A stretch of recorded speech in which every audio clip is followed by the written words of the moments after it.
Yes, no, nobody's yet.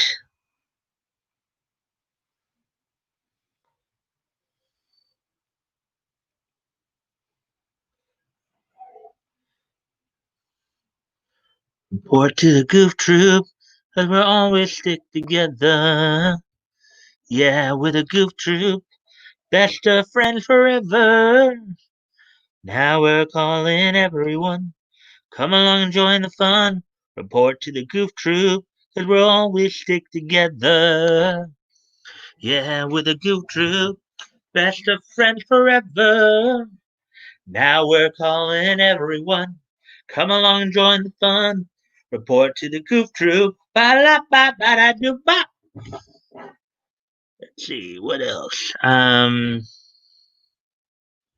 Let's see.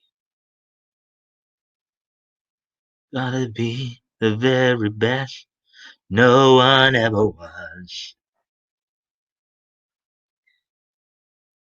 Train them is my cause. All across the land. But then we have a second person in here. Hello, second person. How are you doing today?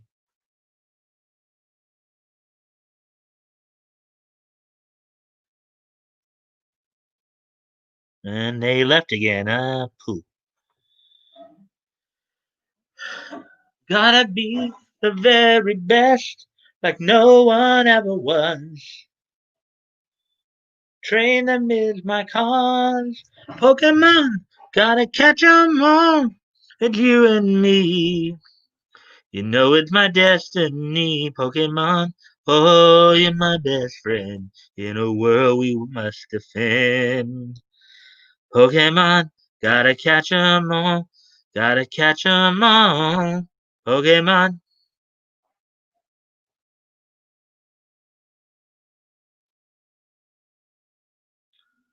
Let's see now, what else?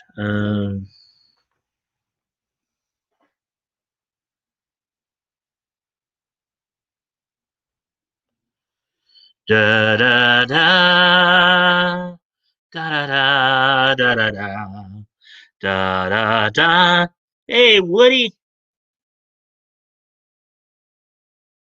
Hello, Mike. How's things? I'm all right. How about you, man? What, you on your phone? Just waiting for people to show up, as I always do. Excuse me one moment here.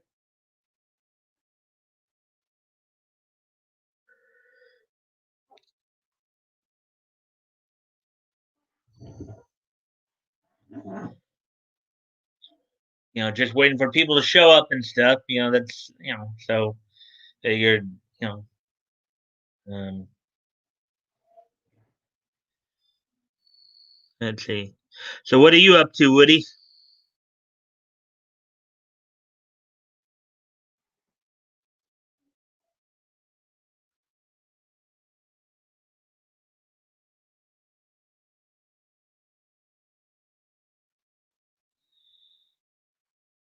Yeah, still on the phone typing badly. Yeah. Well, now you understand why I prefer verbal over texting. I have a mild form of cerebral palsy on one side of my body, so it's like I'd have a pretty bad time of it as well, typing everything out. Hey, Dave, what's up, man? Glad you're here. Glad it, and you guys are here. Good evening, Mike. Evening, Woody. Yeah. So how'd your day go, guys?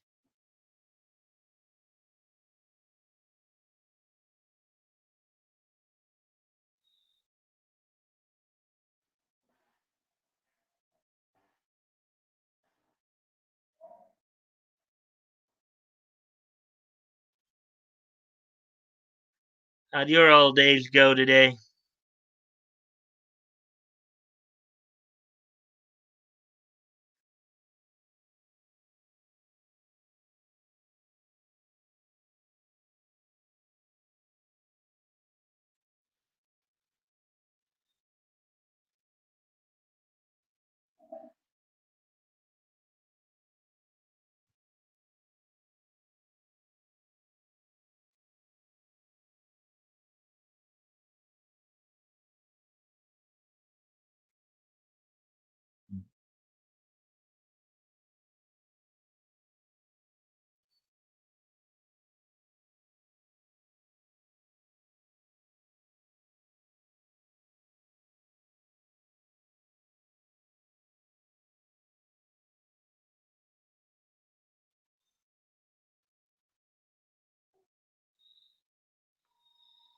Mine was exceptional. Annoying lady at work doesn't work there anymore.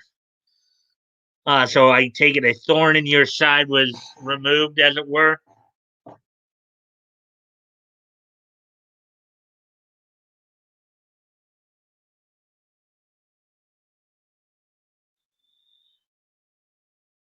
Dave, I take it a thorn in your side was removed, as it were.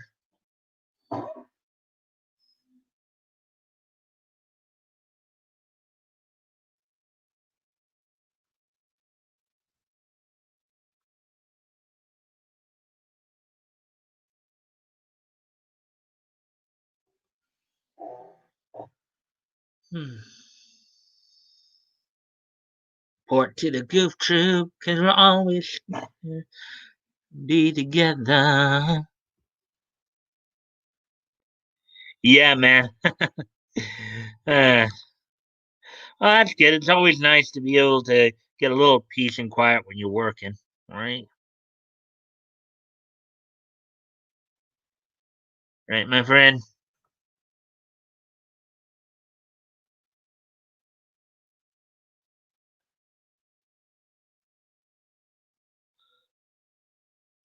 I'm just waiting for some more people to get in. That's why I'm not like getting right into it. I usually wait until about the 10, between 10 and 15 minutes.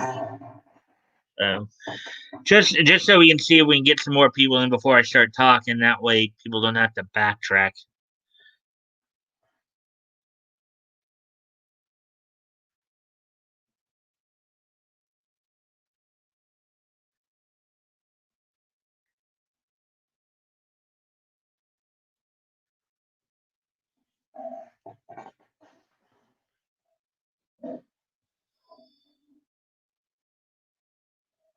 Hmm.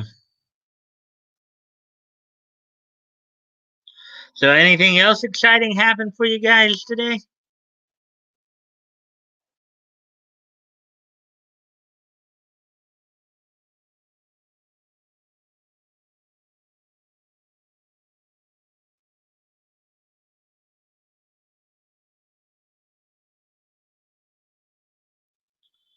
Hmm.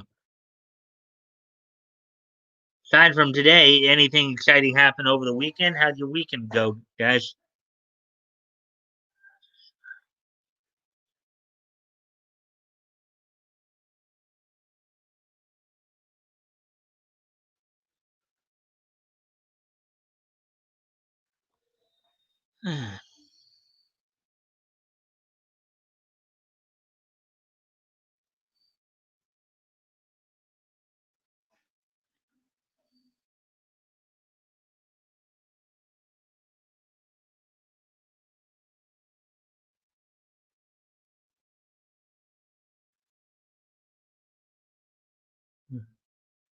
Back up to 3 on there.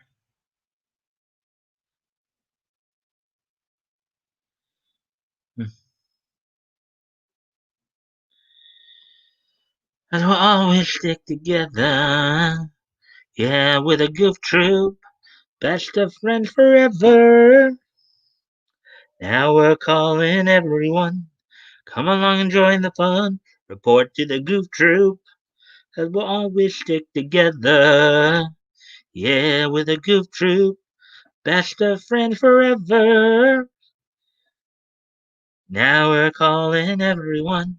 Come along and join the fun. Report to the goof troop. Ba ba do ba do ba.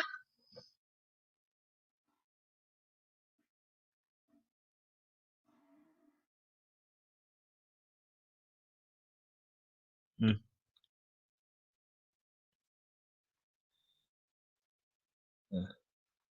Had to reboot my phone just now. Oh, okay, so that's probably why you. I guess you disappeared there. So how'd your weekend go, guys? Anything exciting happen for you guys over the weekend?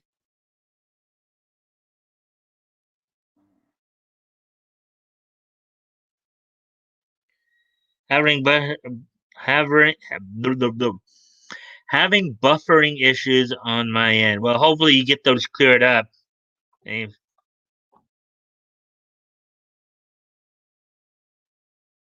Oh, we're already past the 10-minute mark. Okay. Let's see.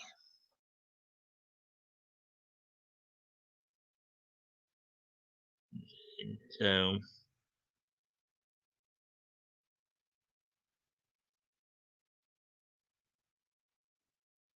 all right. Well, at the 11-minute mark here, I'm going to kind of start talking about some stuff here.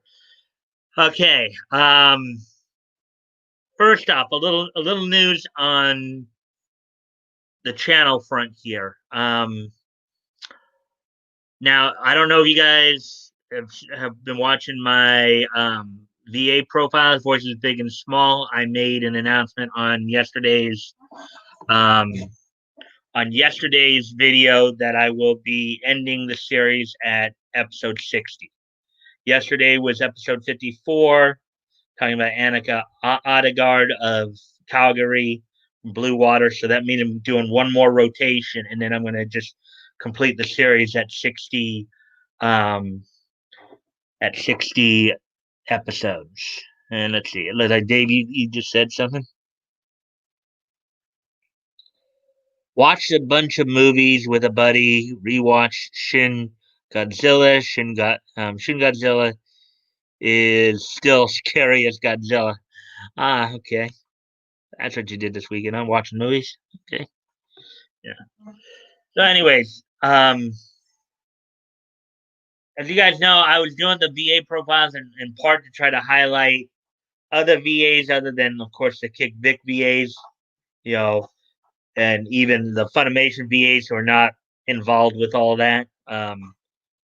Because the thing is, guys, you know, there's, it's the Kick Vic VAs. They may be the loudest and most known, but they're not the only VAs out there. And there's a lot of others who do great work as well. Hey, Bat Goat, how you doing, man? Hey guys, I'm here. Got 4 people in now. Good.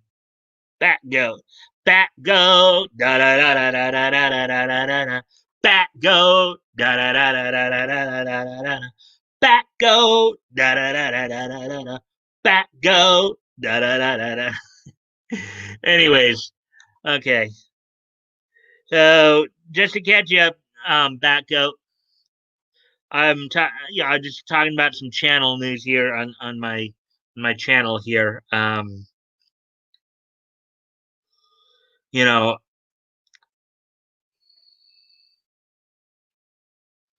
laugh out loud. Yeah. So as I was saying, I'm going to be completing my Voices Big and Small series at episode 60, which will be basically one more rotation through the dub companies. I was doing those to try to give you guys more options of other, VAs to check out if you go and check out dubs, um, other than the Kick Vic VAs, you know, because the thing is that one of the ways we can counteract Kick Vic is by getting to know other voice actors, ones who are probably even more worthy of our fanfare, getting them invited to conventions. If you get to know their work more, then you can contact your local conventions and have them invite those BAs to it instead of like the typical ones that we know of from Kick Vic. So let's see. I see a couple of you comments. So tomorrow's the day the appeals court starts looking at the paperwork for Vic. We'll see what happens. Yeah, yeah, Dave, that's true. Albeit I haven't got confirmation yet. I'm trying to get some guests in for Friday to kind of talk about that. Yes, but you are right. Tomorrow is the appeals hearing, appeals court hearing. Hopefully everything works out. Um, yeah, Nick said it might get pushed off, or was that Flash who said it? Oh, I hope they don't delay it. But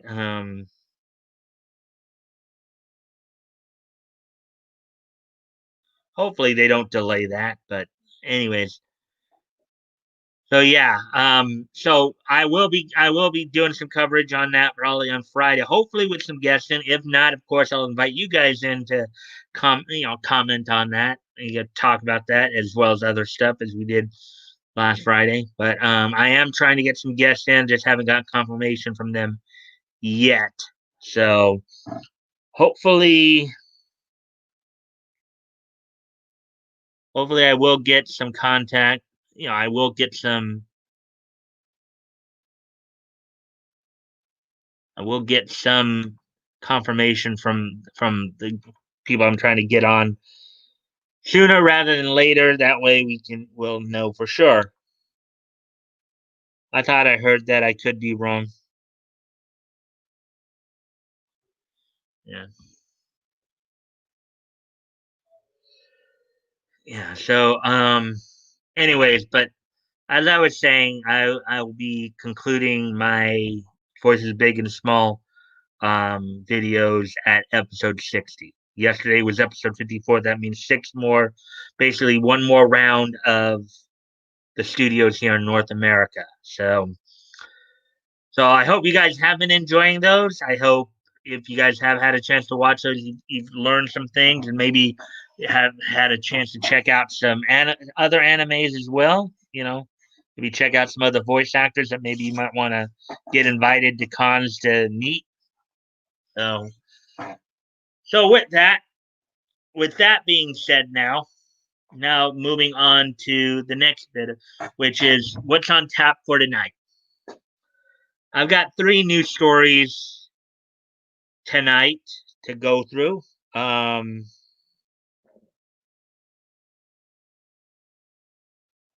okay, cool. Thanks for letting us know. No problem. Um, anyways, I got three news stories to go through tonight. Um, first one I'm going to look at is Brianna Wu apparently making connections between Pokemon and Adolf Hitler.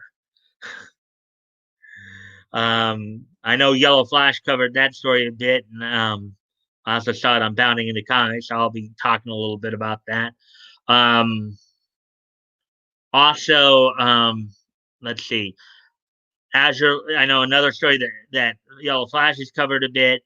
Azure Lane getting censored by Funimation, and then some commentary on DC fandom from Jim Lee on an article they did with him. So without no further ado, let's go ahead and get to the articles.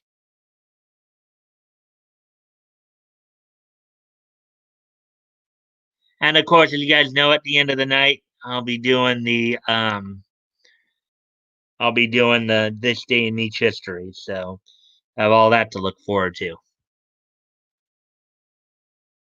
Dave, this might be one of the rare occasions if you stick around long enough, you might actually get to hear some stuff from history. So, anyways, the first story I'm going to go through tonight. Now, they put this in their video game section, albeit I would consider it anime, but I guess it could apply to both. So, anyways, former congressional candidate Brianna Wu falsely accuses Nintendo and Pokemon of making Holocaust jokes. Now, when I saw Yellow Flash's video on this earlier, I was like, WTF?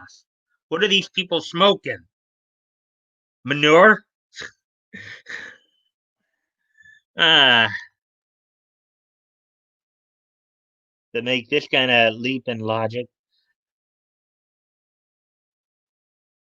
Wu has been going insane on VTubers, absolutely unhinged. Is Mars Girl really a VTuber now? I heard someone in chat say that the other day. I don't know. I hadn't heard anything. I have been watching Hero Hayes coverage on VTubers, but I haven't heard it. I haven't heard that. I hadn't heard that Mars Girl was actually VTubing. But anyways, so here let's get to the story here. Former congressional candidate and anti-Gamergate personality. Real look at how they call her personality. That's got to be a joke. Brianna Wu has accused Nintendo of making Holocaust jokes due to their use of a popular meme phrase. On September 20th, the official Pokemon Twitter account tweeted out the simple joke, Porygon did nothing wrong, a tongue in cheek defense and reference to the Electric Soldier Porygon episode of the Pokemon anime that was infamously banned after the scenes depicted induced seizures in hundreds of Japanese viewers. If any of you have ever seen Pokemon or know the story there, when this episode aired in Japan, the strobing effects apparently caused many children, particularly those with epilepsy, to become ill. Some of which, the strobing effects affected them that way. So, um, though the phrase originated from the intentionally hyperbolic joke that Adolf Hitler did nothing wrong, the phrase has since evolved into a commonly parodied meme, typically used to hyperbolically and playfully defend characters that engaged in controversial or quote unquote bad behavior. The phrase has since been used to refer to numerous fictional characters and entities, such as Mental Gear Solid's Big Boss. And here's something else. Big Boss with kind of the Mountain Dew artwork here. Big Boss did nothing wrong. The Marvel Cinematic Universe is a version of Thanos. Thanos did nothing wrong. T-shirt. Look there.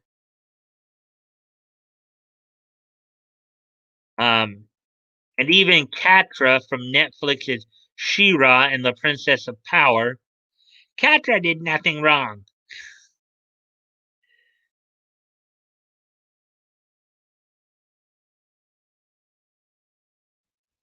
Let's see.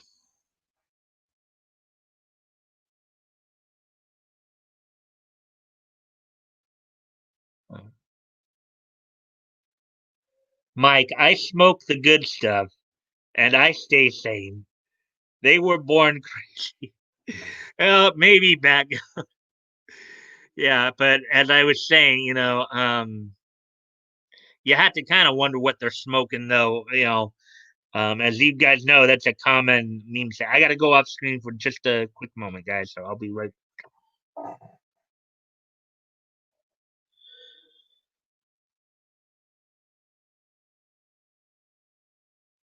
All right, I'm back now. Let's see what else have you guys said in that. I did see Salcedo talk about finally doing VTuber stuff. Her avatar is apparently a green alien girl. Um, Her personality is not going to carry her through the market. I've never actually heard or seen. I've never seen Mosgo in person or heard her talk. I've only like really seen her tweet, so I couldn't really testify to her person. Laugh out loud! What a dummy. um, that's what people don't get about the VTubers. It's not actually about the avatars. The person behind it makes the content. Hmm. Simpson seizure cartoon, good times. Um, Reflexively salutes upon hearing Big Boss. Um, I'm sitting outside. It's getting cold. Neighbors have air on. Laugh out loud. It's it was 72 in Minnesota today. Lovely. Yeah, it's nice when it gets in the low to mid 70s. Brianna Wu, former censored, said what? Um, she basically Pokemon Woody, what Pokemon Twitter did, they did this tweet yesterday where they said Porygon did nothing wrong. Okay, it was in reference to an incident that happened back in Japan back in 1997 when, for the only time it was shown, um, the Pokemon episode from season one, Electric Soldier Porygon, um, it was banned afterwards because what ended up happening is it caused a bunch of children to become ill in Japan because of the strobing effect of the episode. A strobe, I don't know if you, I'm sure you know what a strobe effect is. It's the flashing of different colored lights and stuff like that.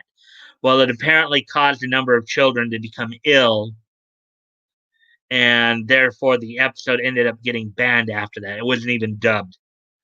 That's how bad it was. For fear that that effect might have detrimental effects on people. But basically, what Brianna Wu was saying was that meme was a Holocaust joke. She was basically making references to like Adolf Hitler and saying, "Well, no, that joke's a or joke in reference to Adolf Hitler or Holocaust or whatever." Which, when I saw yellow flashes, as I was kind of joking earlier, um, I mentioned that on flashes too. It's like, what are these people smoking? Manure. Um, yeah. So, anyways, so back to the story here. Then, um, despite its now common use as a tongue-in-cheek meme, Wu took to Twitter to personally chastise the official Pokemon account for what she perceived as a joke about the Holocaust. Um, and here's the copy of the tweet right here. Great to see the official Pokemon account making Holocaust jokes. Killing it, guys. You have to wonder if maybe she's got manure for brains or something like that, right? When met with backlash from fans and social media users confused as to how Wu reached her absurd conclusion, which I would agree is absurd, Wu claimed that she was being brigaded by 4chan, Reddit, because I don't think the Pokemon account should be telling Holocaust jokes. Again, you have to kind of wonder where her mind's at there. And then here's just a copy. Y'all, I'm Gamergate, Brianna Wu. There is nothing you can tweet at me that will rattle me. Other than the fact that you got manure for brains, to even make such a comparison.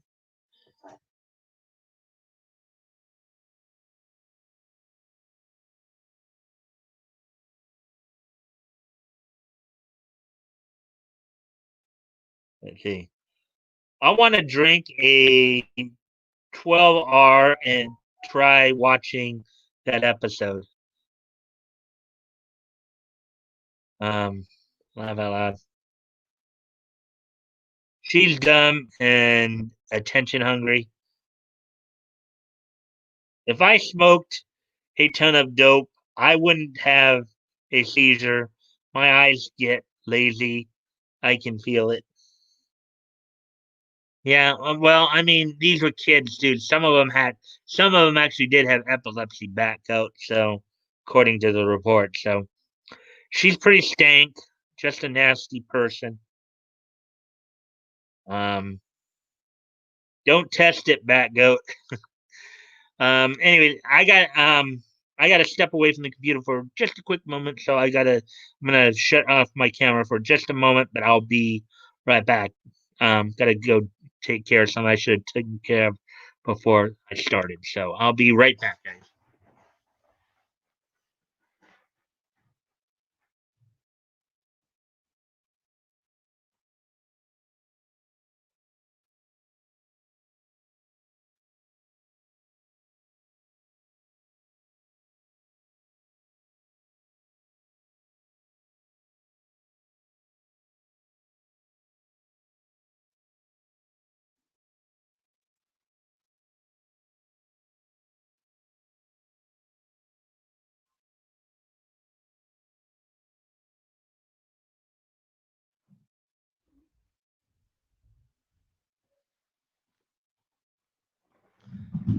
All right, you'll see my face again in just a moment, guys. Yeah, sometimes when you're so used to something, you tend to, if you do something a little different, you tend to forget about it. Like I forgot to turn my ringer off prior to the stream, so it wouldn't go off as I was. Um, let's see. Have a okay. I won't try. Yeah, we wouldn't want you to get hurt there, Bat Goat. Are we really going to ignore the elephant in the room, Sigh? Um, Potty break? No problem. No, it wasn't a potty break, back Dave. It was or Bat Goat. It was I had to turn off my phone, my ring on my phone. What's that, Woody? What's the elephant in the room, Woody? Because I don't even understand that one. And we're apparently down to three people now for some reason. Ah,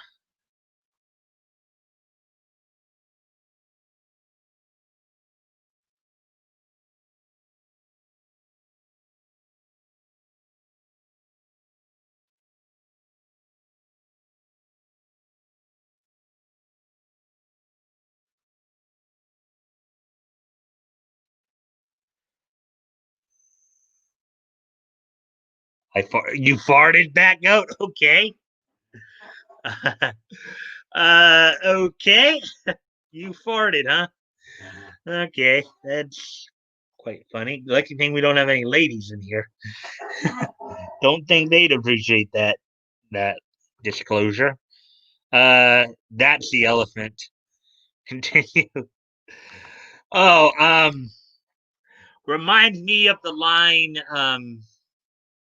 Justin Cook said as Yusuke Urameshi in Yu Yu Hakusho when he talked about a fart in the crowded elevator. Okay, let's see, Dave. I have a mosquito in the room. Okay. All right. Well, we're going to continue on with the article here.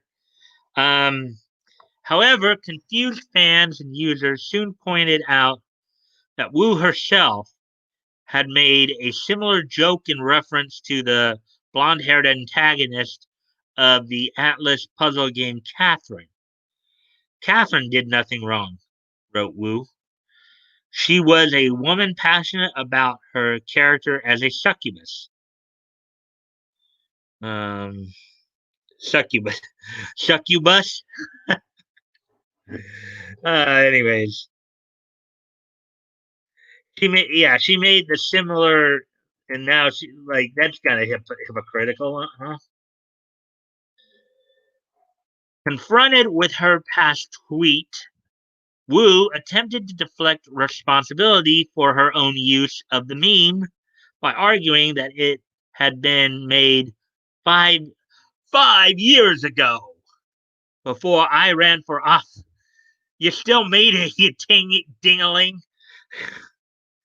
Um, and that she was not a multi-billion-dollar brand intended for children with millions of. Well, okay. I think I now understand what Woody might have been saying there about the elephant in the room. Okay, I think I understand what Woody was trying to get at there when he was talking about when we talk about the elephant in the room. How do you even make such a leap in logic to compare that meme that a lot of people, including herself, have used and compare it to the Holocaust? That's one hell of a jump in thinking and logic and thought process. But then again, as I think as we all know, a lot of SJWs don't really I don't really think too much. So ah, ha, ha, ha, ha. Love it when people's own words come back to bite them. Yeah, right in the rear end. Yeah. She's a bonehead, Moon Rocks. Yeah, yeah. It kind of reminds me of the old cartoons where they go. Actually, it actually kind of reminds me of the Schoolhouse Rock song too, about bones, about the skeletal system. Anyways, continuing on, of course.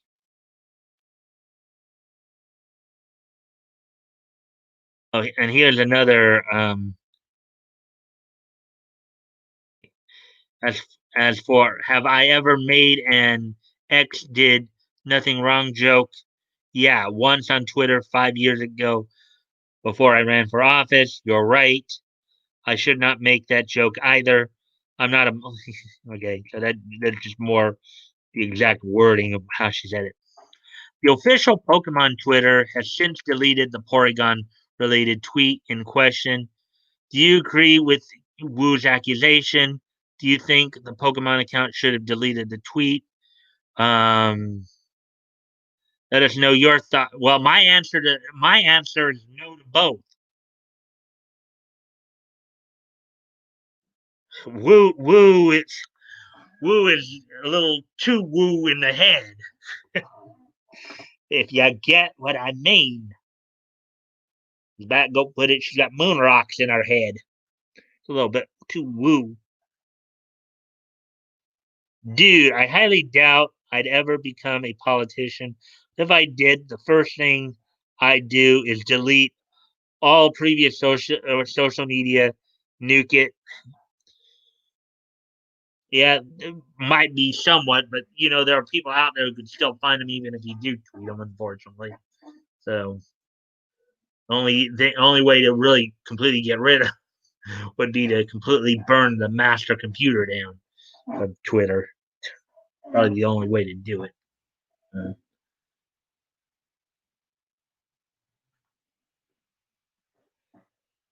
Kind of disappointed. Pokemon Company deleted the tweet. Pokemon did nothing wrong. No, they didn't do anything wrong, Dave. And good use of the meme here too. They didn't do anything wrong in that situation. Woo is just a nut job.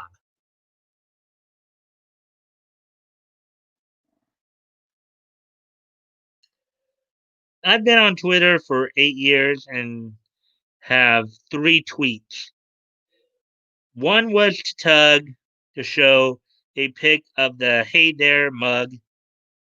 I've also deleted so much of my nasty old Facebook. I saved all my stuff for Flamin'. Okay. People later are people later when I get famous. Yeah. Okay. So now we're gonna move on to the next story that I'm gonna cover. As I said, this is actually in the video game section, as you guys see up here. But I would have thought it would have gone well, I could have gone in video game, I guess, or anime. But here's the next story we're gonna cover. And I know Yellow Flash talked quite a bit about this one too. So I'm going to go through this article here. Funimation's upcoming physical release of Azure Lane anime will allegedly be heavily censored. Funimation has allegedly informed an online retailer that their upcoming physical release of the Azure Lane anime adaptation will feature heavy censorship of the series' fan service heavy content. Again, another reason why people just need to stop doing business with Funimation.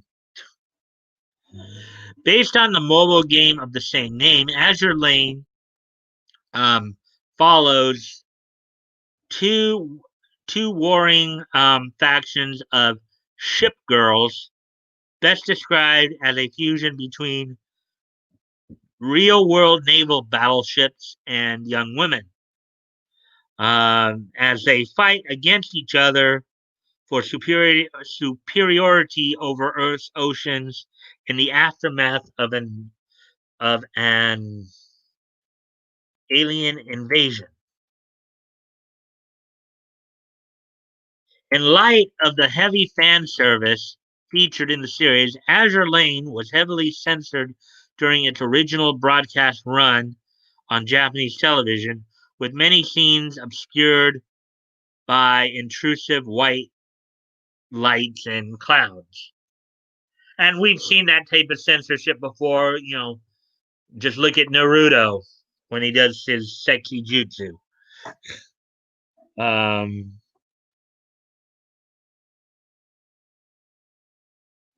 let's see.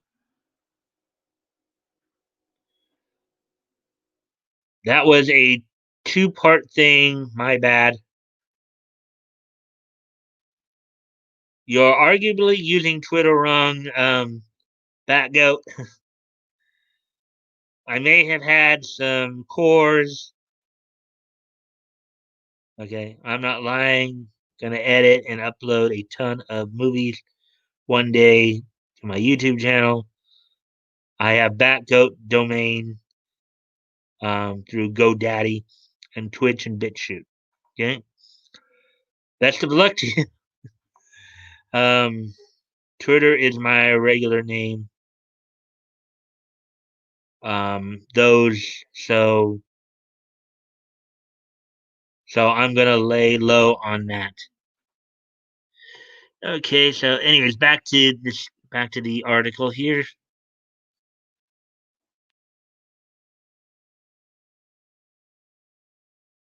Um, as with most anime releases, fans recognize that this amount of censorship is typical for a public broadcast and assumed the series would eventually release on home media completely uncensored. However, in the September 18th edition of its weekly newsletter, longtime online anime retailer Robert's Anime Corner Store informed its customers that Funimation is confirmed for us this week at their release of Azure Lane, which they rated 14 plus rather than TV MA, will be censored, which is kind of stupid because now people are not going to probably want to buy it because of that. I'm not sure what the point of an edited physical release of an anime is, questioned site owner and founder Robert. But if they think it will help the title get more market penetration by allowing it to be consumed by a younger audience, maybe they should rethink the business they are in. Yeah, I would agree because again, by bowdlerizing the anime here in this day and age, they're going to be losing money on this, not gaining it. I know I've heard of some situations where they do this to try to get it acceptable to get sold in like Walmart and stuff like that, but you're going to be turning a lot of because anime is typically consumed by those who are in the 15 to 25-year-old range. Okay, you know, um, so to try to edit it so kids younger than 15 can view it. First off, I doubt very seriously if even the parents of those who are younger than 15 would buy it for them, or if they would even have the money to go out and buy it themselves. Okay, so it's just, I think it's just an overall bad move. Anime Corner updates it. This is what they're like talking about here. You know, this is the thing here. So you guys can look at that for a sec.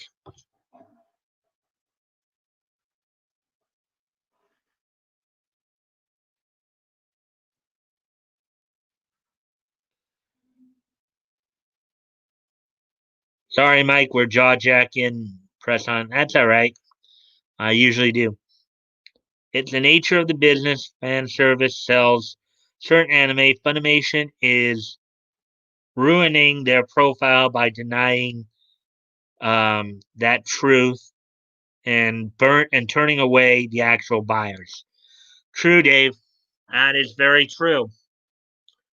I mean, again, I personally think that we ought to really be pushing for like um, Sentai Filmworks, for like Headline Studios in New York, for Azure Studios up in Calgary to start, and Ocean Studios, of course, to start getting more and more of these releases. You know, their voice actors are just as talented and can do this just as well, and they won't censor this stuff. In fact, for years, Sentai and before Sentai, ADV were well known for doing a lot of harem anime that did have a lot of fan service, and they didn't really censor a whole lot of stuff. So, um,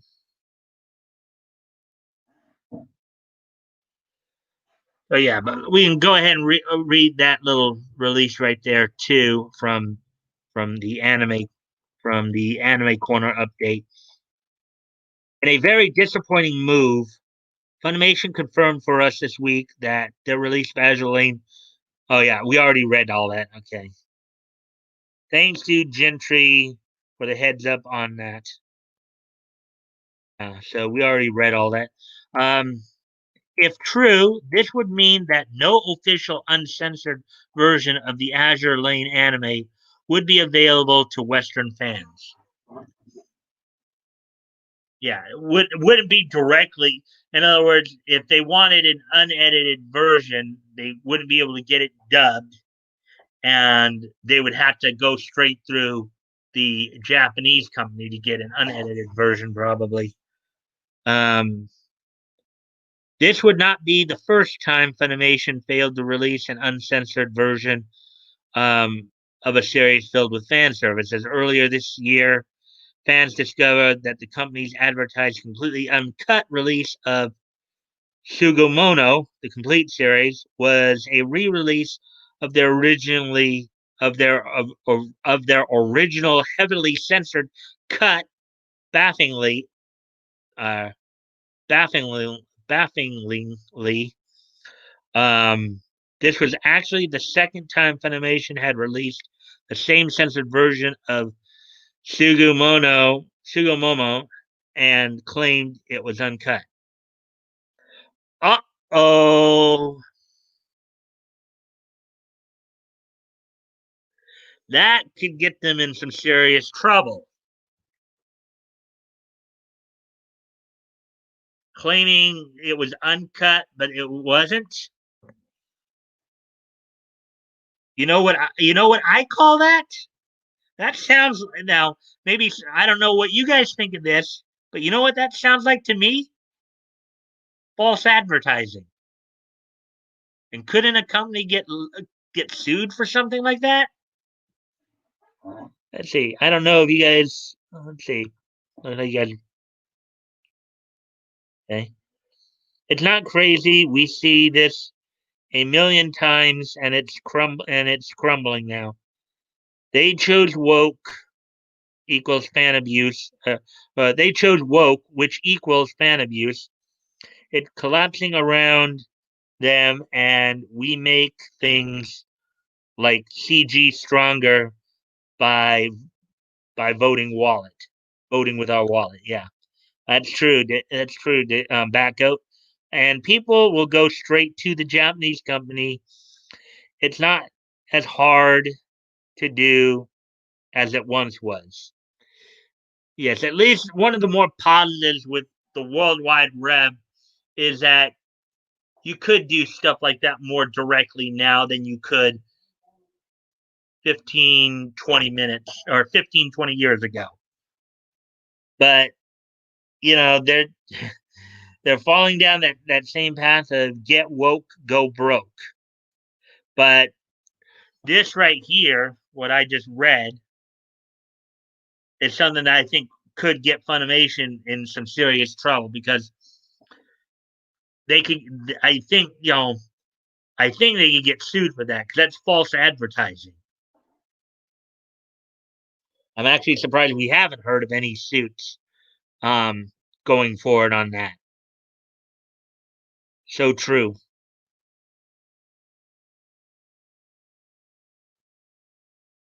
So moving on with the article here. Oh, as of writing, Funimation has not publicly commented on Azure Lane's supposed censorship.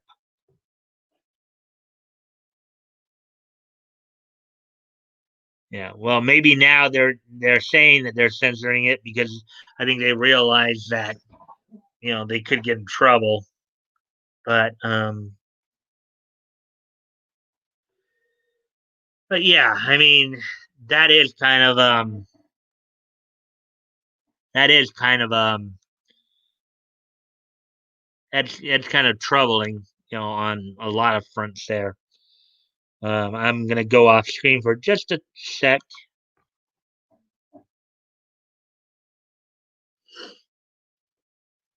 All right, I'm back. So yeah, and again, and this is why we got to push for the other dub companies, and maybe even for Vic to start his own dub company where they wouldn't censor it like this. I mean, in of itself, censoring it is not necessarily a bad thing, but you can have a censored, edited version, but you should still also have an uncut version as well, uncensored version as well. Okay, because that's what most fans will buy. There might be some fans who might prefer a uh, censored version, and that's okay if it makes you some money. But most fans, when they buy a home release, it's like you're basically telling them, "Well, we think you're too stupid to not watch, fan service and get aroused. So we're gonna make it so you can't watch fan service and get aroused."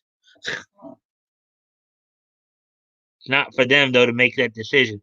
Fortunately, anyone trying to sue them for false advertisement would just be mocked with, "Wah, you didn't get your anime tits." The only suit that would hold weight would be from the actual developer themselves, but they likely approved of it. And we did hear also early in the article that it was censored for television broadcast in Japan. So you don't know though, but I would think though, again, I would think people would still, even if you do get mocked for it, it's still the principle of the matter.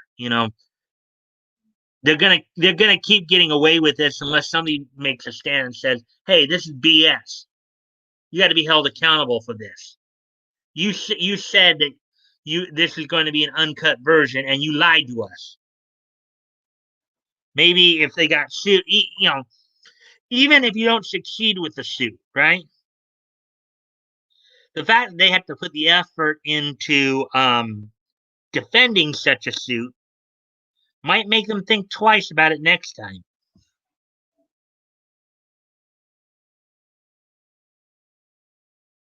See, the whole "we know what's best for the consumer" concept is bullshit. I agree. I agree. I think we all agree here.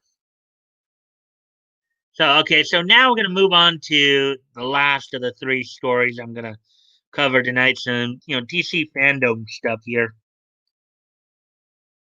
Um, it's a bit of a shorter article than the other two. I figured this. The idea of one long DC fandom event gave Jim Lee anxiety.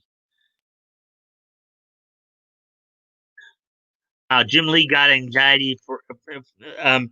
Now I don't know if you guys remember this, but DC fandom, of course, was split into two parts, a month apart from each other on on in August and September here.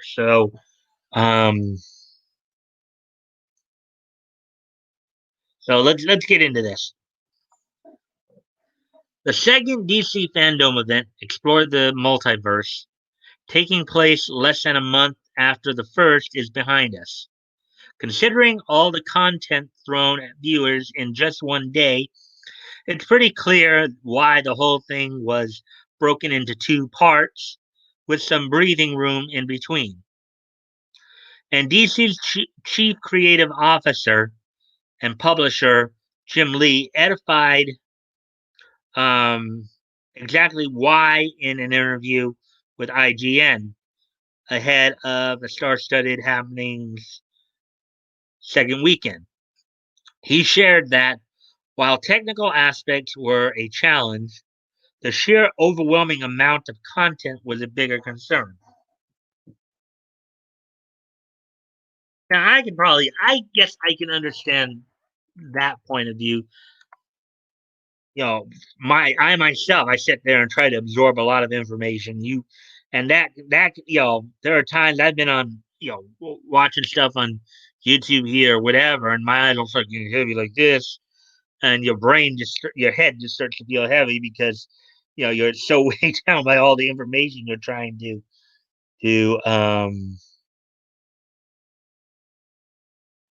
you're trying to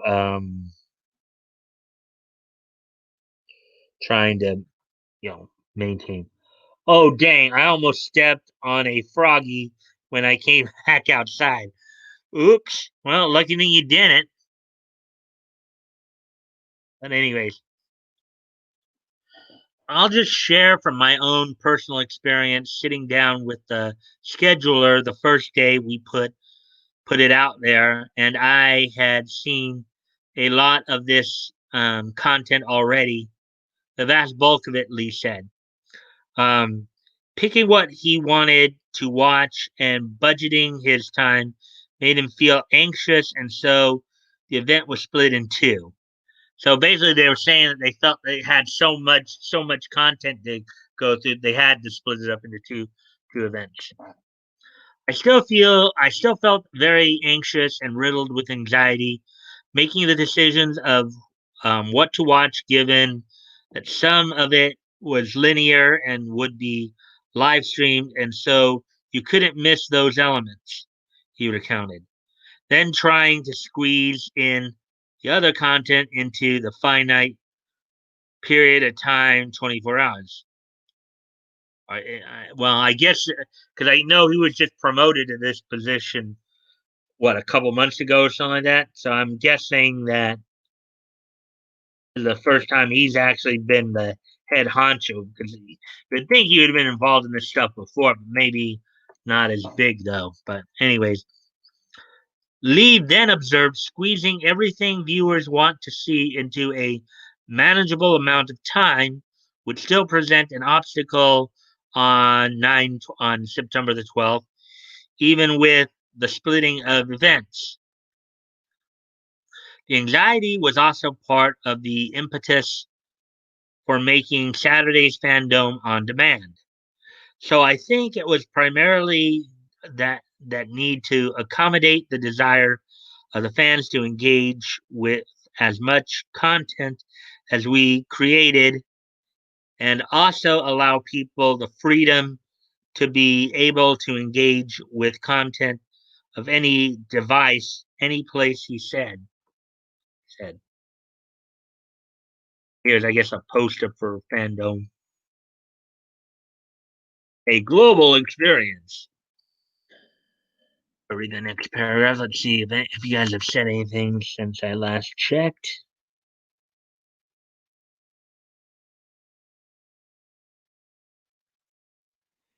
Say Froggo! He's cool, hopped off, all cool. Uh, Pimp almost. Good Froggo. Hopping over to Crow Stream.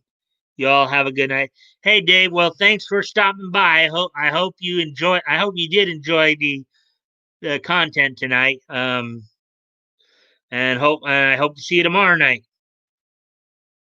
Um Peace, Dave.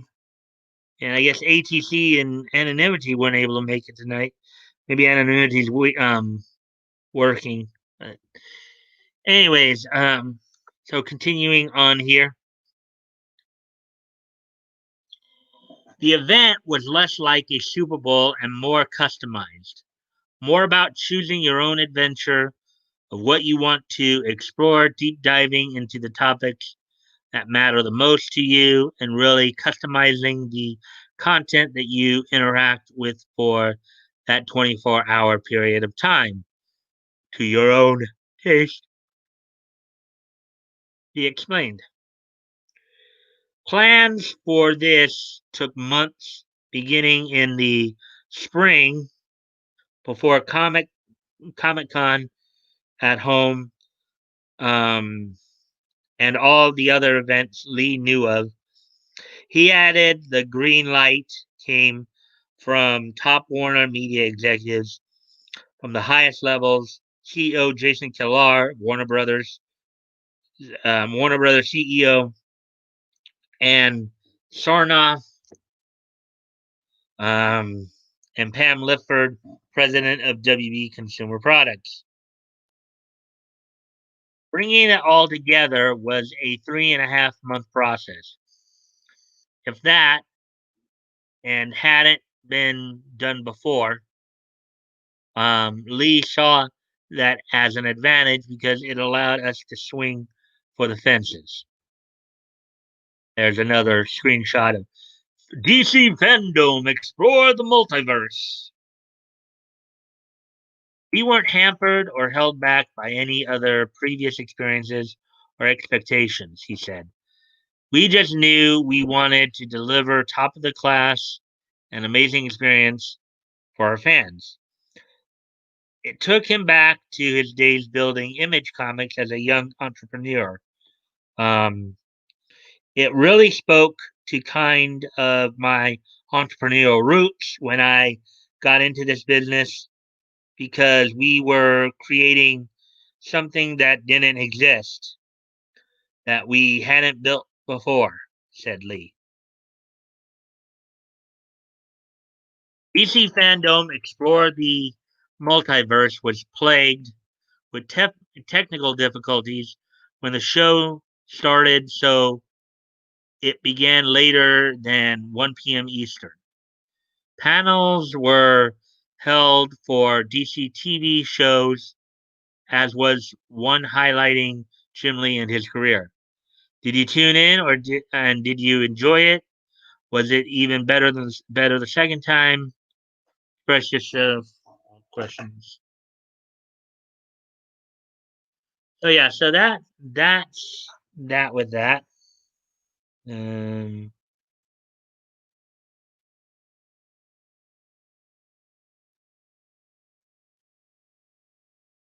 I think Woody is still watching, and I'm here. Yeah, it looks like there's three of us, so that's still cool. Laugh out loud. Nap time for Mike. Getting through all that, yeah, no kidding. um, yeah, but I mean, we still have some. I mean, we're at the hour mark, so um, with that. So, what did you guys think of all that, though? We had some good conversations going too with some of these articles, you know, censorship and stuff like that. Excuse me for one moment here.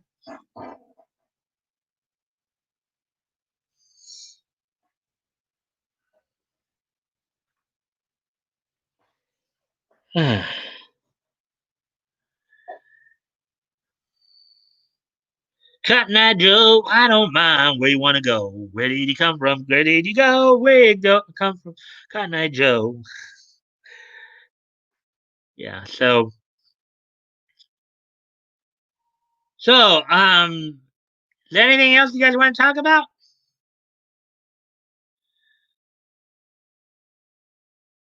Oh, my two cartoon guys still in here. It looks like Woody and Bat Goat. Bat Goat. Da da da da da da da da da da. Bat Goat. Da da da da da da da. Bat Goat. Da da da da da da da.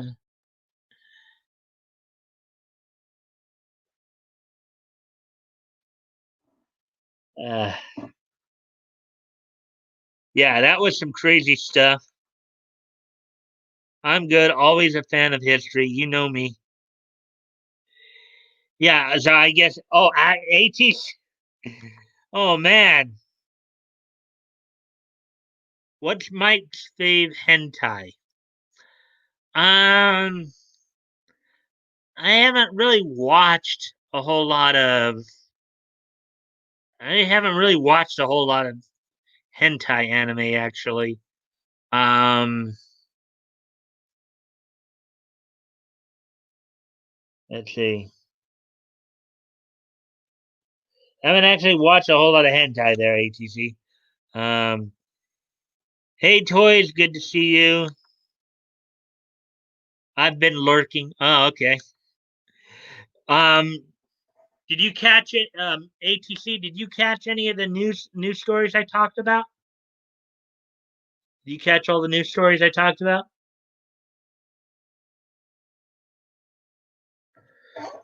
Do something here real quick. I'm gonna go off camera for just a moment.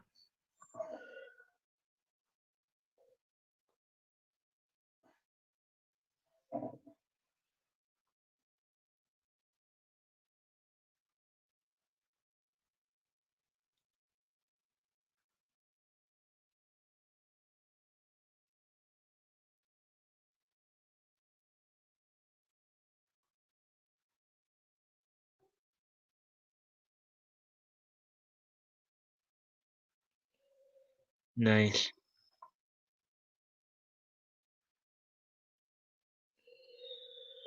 Yeah, ATC. I was just wondering if you did catch any of the. We um kind of went through three stories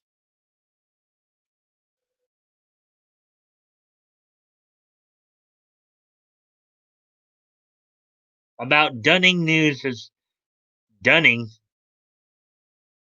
about Dunning News is fun. Which of the articles would you call Dunning? Because I went through three articles. I went through the one where Brianna Wu was claiming a tweet from Pokemon's Twitter was a Holocaust joke. Let's see. I talked about Azure Lane being censored by Funimation, and I also talked about just now Jim Lee's comments on DC fandom.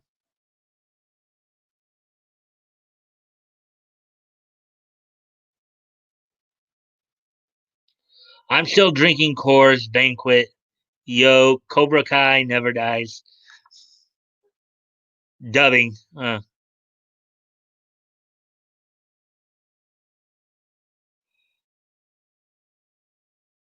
Yeah. Damn, I'm funny. Censorship news. Okay, yeah. Yeah, I mean, that, you know, again, there are a couple of things in that article that I pointed out. One, you know, they're just hurting their own bottom line there, but also one of the things I saw in there is apparently they falsely advertised an uncensored version and only released a censored version. I thought maybe somebody should consider suing them for that, but um, yeah. I also made an announcement more at the beginning ATC. I don't know if you caught it. Um,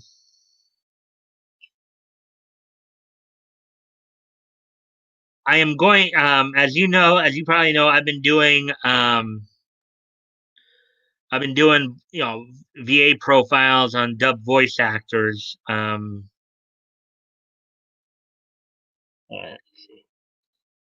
laugh out loud. I'm way deep into a bottle of Kraken Dark spiced rum. Okay. Um, laugh out loud. A lot of times they never give an uncensored version. Yeah. Um. Yeah. Well. Anyways, but just get you kind of caught up on what I was on the announcement I made at the beginning of the night. As you know, I do a profile piece on my channel called Voices Big and Small, which I profile, many of the dub voice actors throughout, North America, United States and Canada. Um, I just did my 54th episode of it yesterday. I'm going to conclude the series at episode 60. So basically, I'm doing one more rotation, then I'm going to be complete with the series. Um, I did it to kind of give you guys more of an idea of the work that's out there, and I'm just getting to the point where I think I'm running out of material, and plus want to focus more on some of the other stuff I'm doing as well. Um, so let's see now. Let's see what else. Nice, bro. Okay. So yeah, so just to let you know, I'm gonna be doing 6 more episodes of Voices Big and Small, and then I'm concluding the series. So that was a big announcement I made at the beginning, and I also made that announcement on yesterday's episode. So laugh out loud, drinking it for my new bourbon cup. Oh, from my new bourbon cup, my wife got me. Laugh out loud. Yeah, I guess that's one of the better ways to celebrate a new mug by drinking from it. That makes perfect sense. Yeah, so let's see. Wow, we're coming up on hour and 15. Hmm.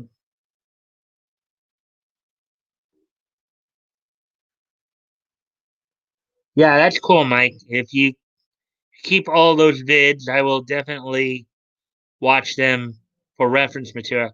Yeah, I don't I'm not the type, I understand like why, like, particularly with their stream stuff. I understand why, like Tug and Yellow Flash will at times delete theirs. But first off, a lot of my videos right now aren't monetized anyways. First off, um, second off, I don't believe in you know in censoring myself. I mean, well, I don't believe it to the extent that YouTube. I mean, yes, I try to not swear as much because I just personally think that it shows a lack of intelligence if you just swear all the time. It's like there are people out there who sit there and will just, like, every other word or 2 out of every 3 words got to be a swear word. You know, that's just not my style. So I mean, you know,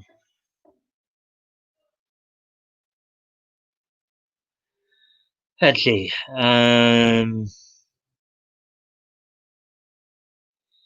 You got to do what you got to. Oh, you got to do what you got to do, Mike. Being diverse in your content is a good thing. Yeah, I mean, there are a lot of things I like to do and stuff. Yeah, that's cool, Mike. If you okay, oh, I already read that. How about swearing is a natural thing? Well, it can be if it's done like in the heat of a moment, kind of thing. Yeah, you're right. It can be a natural thing if like you hit your hand with a nail and or with a hammer, and of course you're not it's not going to be part of you to think, oh, this hurts, boo hoo, this hurts. It's more like, ouch, that bleeping hurts. I get that, but you know, um, it's just in terms of communication, though, it's just I just think better that you don't swear. You have I think you have a little more credibility if you can keep your swearing to a minimum. You know, um, because if you just swear all the time, it reflects on you in that it tells people that you know you don't seem to have an education. You know, or you don't have a vast vocabulary. You're a mellow dude, though. We're cool with that. But we are swearing dudes on a. Yeah, I know that. I know that. I remember I've been on those other streams too. And I've seen you guys do that too. You know, um, and I know I can't stop you from swearing either. Um, people are gonna do what they're gonna do. It's um, laugh out loud. You know,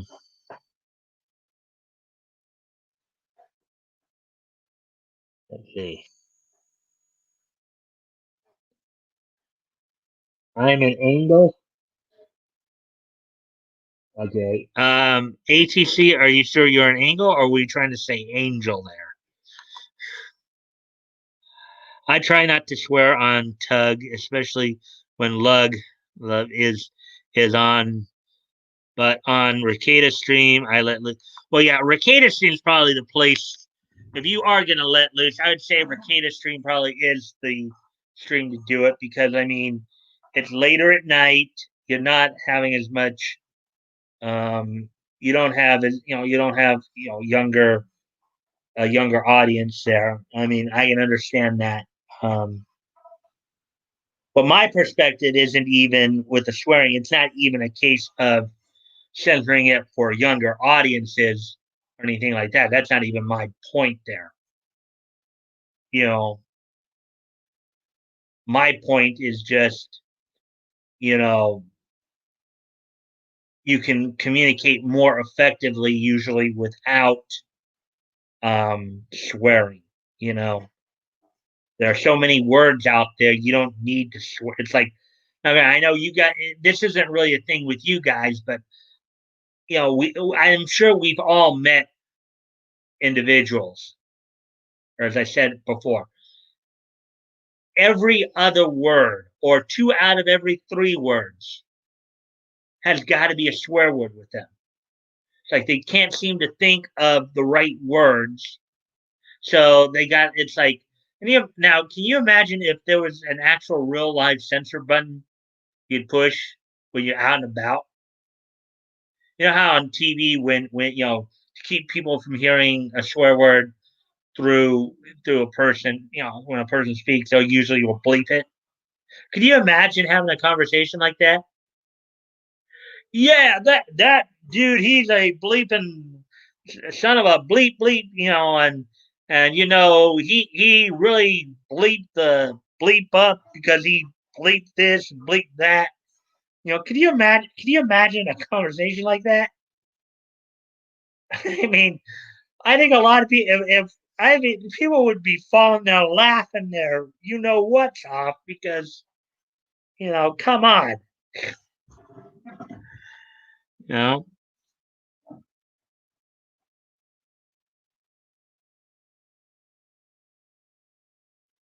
Let's say it doesn't matter, but you know that we got your back, Mike. No swearing. We protect toys, terrorize, toys terrorize. Little Decepticon humor there. I'm gonna throw pizza in oven. Be right back, okay? And that sounds good. I've allowed too much beast, much beast wars. Yeah, that was a good cartoon. I remember that one. That's a good, you know. Yeah, and Beast Wars and Beast Machines. That was dubbed by the Ocean Studios group. Let's see. No, Optimus Primal was Gary Chalk, who probably is the voice of Harvey Birdman, attorney at law. Um, David Kay did Megatron in that. David Kay, who of course is Professor Charles Xavier in X-Men Evolution, as well as Shishomaru and Inuyasha. Let's see, I think Scott McNeil did two or three voices in that. He did Rat Trap and Dinobot in that. Scott McNeil, of course, is Wolverine in X-Men Evolution, as well as Ace the Bat Hound and Crypto the Superdog, and Koga in Inuyasha.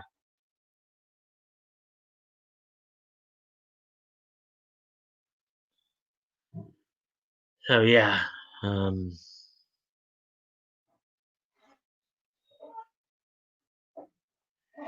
I'll be right back here.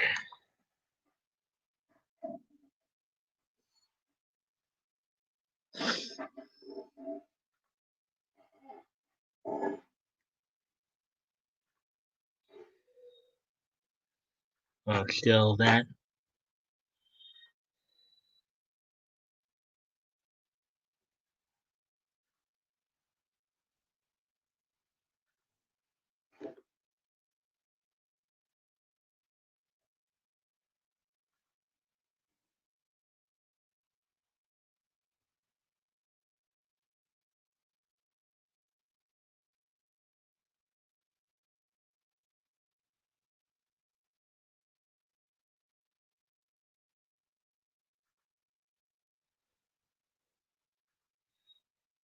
How about that? He did the two characters that hate each other in Beast Wars. That's funny. Yeah, that's kind of a tricky thing about um, cartoons too, and when you have those ensembles, yeah, sometimes you do have um, situations where you do have one guy actually talking. It's like it's like for example, you go back to Transformers that from the '80s, right? Generation One Transformers cartoon. If you remember in the pilot episode, More Than Meets the Eye, right? When Mirage had snuck onto the Decepticon ship, shot out their controls and caused them to crash. So you had like Frank Welker who did Mirage's and Megatron's voice, actually talking to himself basically, and you would have that a lot in cartoons. You have that a lot in cartoons. Okay, so let's see.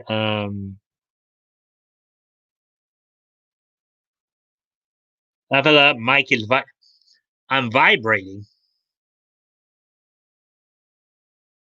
Hmm. I don't feel any. I don't feel it. What, the screen vibrating for you there, ATC? Maybe that hooch is really gone to your head a bit there, huh?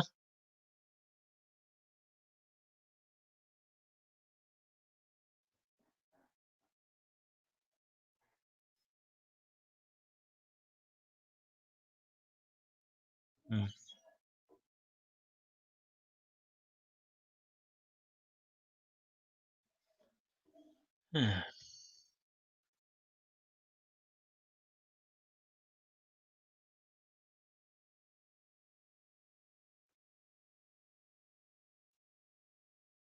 Oh, my cell vibrated. I didn't hear it, hmm. But you could actually. Wow, I mean, you must have good ears right now, ATC, because my phone is right over there. almost like right next to my door there. So if you heard it vibrate, I didn't even hear it vibrating. So that's very interesting.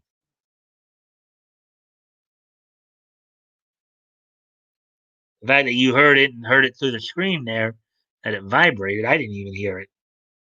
So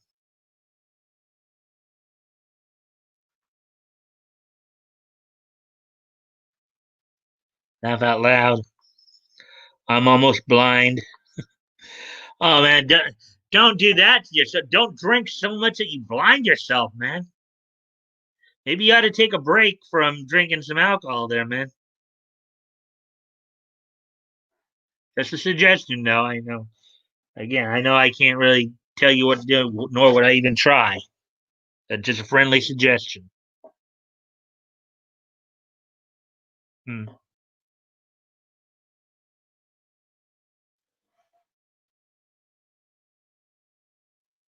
No, we've had a good stream tonight too. We've had some three pretty good stories there. We've got some good conversation going on here as well. Um,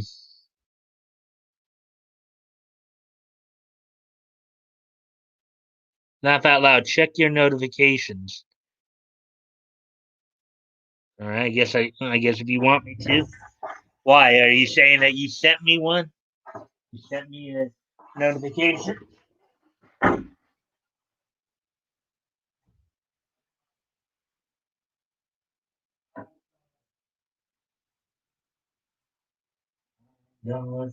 Wrong.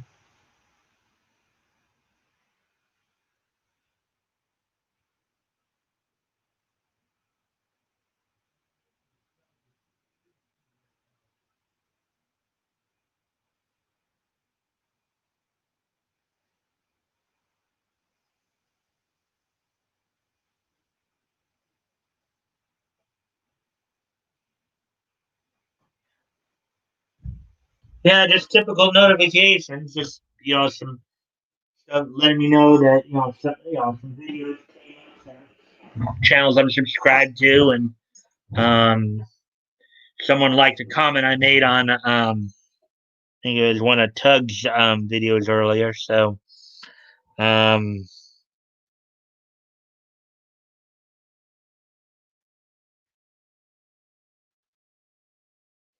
okay, oven is preheating. I won't hesitate.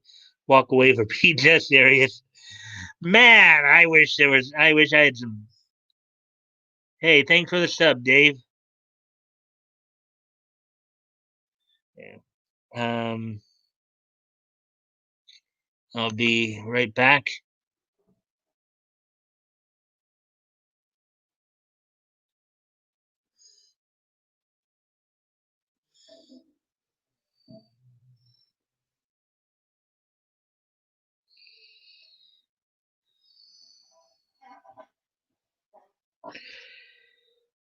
Yeah. So now we're coming up on an hour and a half. Yeah, I really. This is a good stream tonight. Got through some good news stories. Had some good conversation going here. If you guys missed any part of the stream, I keep them up so you can go back and watch portions that you missed earlier. Um, are you guys ready for this day in Nietzsche history?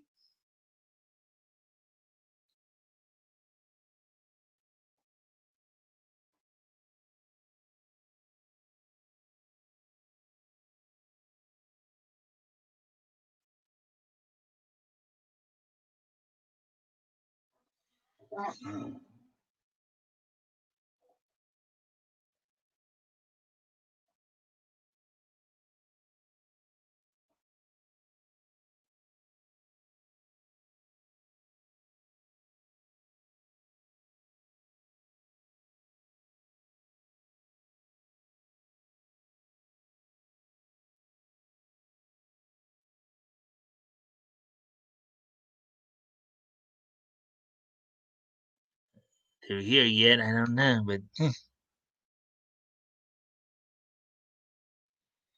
Yes.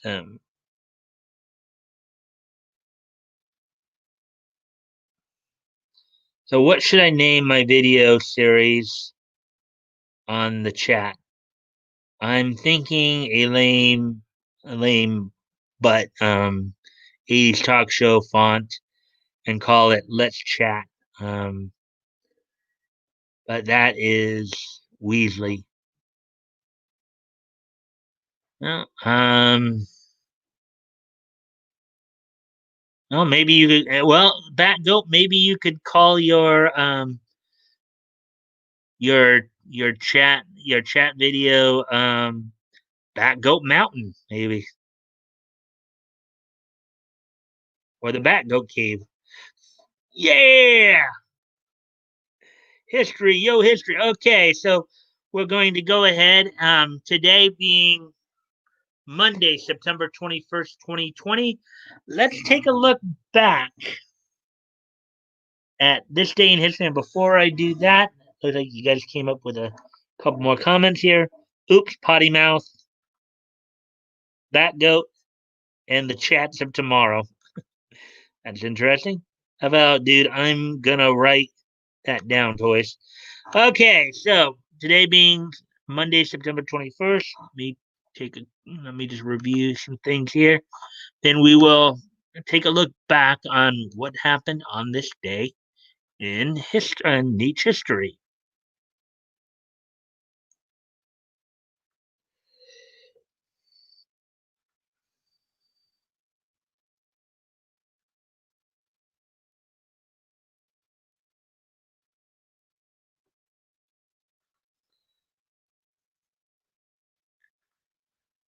Okay, so our first stop takes us back 75 years ago today. On this date in 1945, um, the Walt Disney Company released into theaters the Goofy short Hockey Homicide. Um, on this date, 75 years ago today, the Walt Disney Company released the Jack Kinney Goofy short Hockey Homicide on this date 75 years ago. It was kind of of course, featuring the character Goofy. So, take a quick peek at the synopsis here. Um, Narrator Doodles Weaver explains the rules of ice hockey in satirical format. The narration's emphasis on good sportsmanship is countered by the violence of the players, all of them played by Goofy. Team captains Icebox Bertino and Fearless Ferguson are rivals who brutally fight each other. I don't know if you guys had ever seen that cartoon, but it was released on this date 75 years ago. Um, so there you go. That's the first of the pieces of history. Laugh out loud. I realized this week that I like hanging out in certain chats. Regular stuff like EBS and Nick Ricadas, or Tug, or Mecca, WCBS, and a few other good ones. I know people now, like I know where they live, and I know about their lives. Maybe I'll take notes and talk about it. Don't steal my idea. Well, everybody's got their own style, Back Goat. Nick's got his style. Tug's got his style. EBS own style. I am glad that you join me every night, because I think we have good conversations about, reminiscing about some of the good old days. Laugh out loud. So, and I hope you guys will continue to join me every night, 5 nights a week. I know we're missing anonymity tonight, but I had to work late.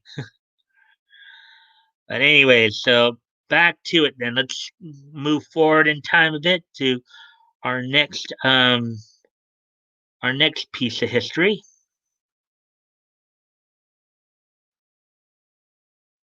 which involves comics. So on this date back in 2005, 15 years ago, the 150th issue of Betty was released onto newsstands by Archie Comics. Um, it was a they called it a collector's edition.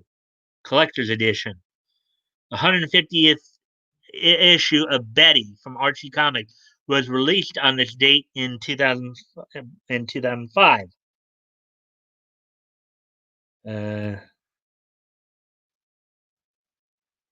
see, people know me too. I get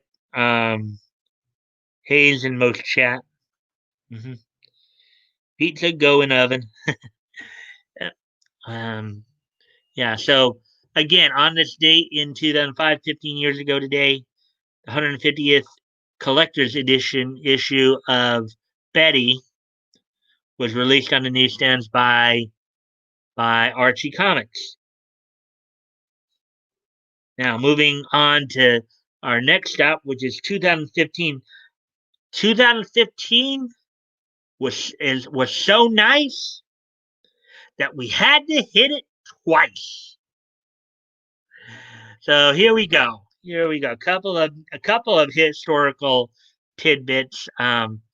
First off, on the heels of their Night of Champions pay-per-view from the Laredo Energy Arena in Laredo, Texas, um, WWE hosted Monday Night Raw the night after its Night of Champions pay-per-view. In the main event of that show saw John Cena retaining the WWE United States Championship from Seth Rollins. Also on that show saw the Big Show beat Cesaro. Um, some friction happened in the women's division as Paige of PCB kind of started having a little hissy fit because she wasn't the one getting attention as Charlotte had won the Divas Championship the night before at Night of Champions, and in her first match as the Divas Champion, she beat Brie Bella via submission. Also, later on the night, Natalia, in her return to Raw, would lose to Naomi of Beautiful and Dangerous. Other matches on the show included Sheamus beating Mark Henry in 2 minutes and 35 seconds. Ryback beating Bo Dallas. The New Day and Rusev defeating the Dudley Boys, Dolph Ziggler, and then the show opening up with Neville and Lucha Dragons versus Stardust and the Ascension. So that was one of the two things that happened on this date in 2015. And let's see now. Looks like if I hit twice in one day, someone's knocked up or they fall in love. Okay. Laugh out loud. You're a poet and you don't know it. And your feet are Longfellows. Okay. Bruh. Yeah. And the other piece of information on this date, happening on this date in the anime section, on this date into 5 years ago. Oh wait, I didn't even realize. So,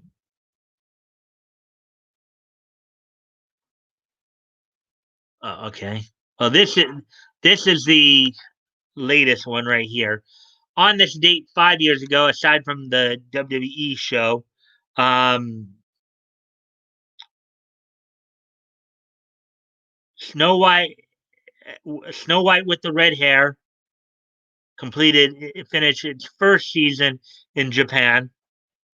and Million Doll and No Non Biori repeat completed their runs in Japan, and then Snow White with the red hair completed its first season in Japan. So three shows completed their initial runs in Japan on this date 5 years ago, along with the um, wrestling event. So with that all being said, guys, I'm happy you guys were able to join me tonight. Um, we had some good conversations going throughout, and some good talks on some of the stuff going on. Um, as we all know, tomorrow will be Vic's appeal on paperwork. Basically, the appeals court will be reviewing the paperwork submitted by both sides. Hopefully, everything will eventually work out.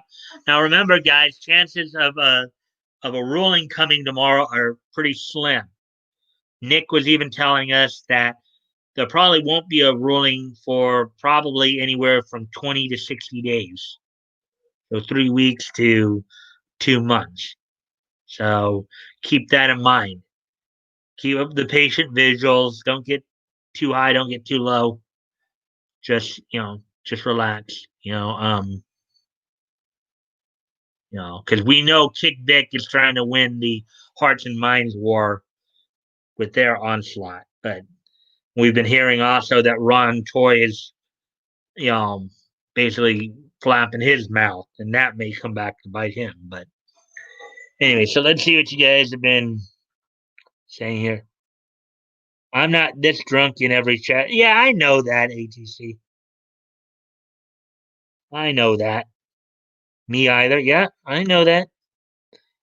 Great stream, Mike. Thanks as always. No problem. K, peace, and hair grease. Now we're in a rhyming motif. Okay. Okay, guys. I will see you tomorrow. Thank you again for being with me.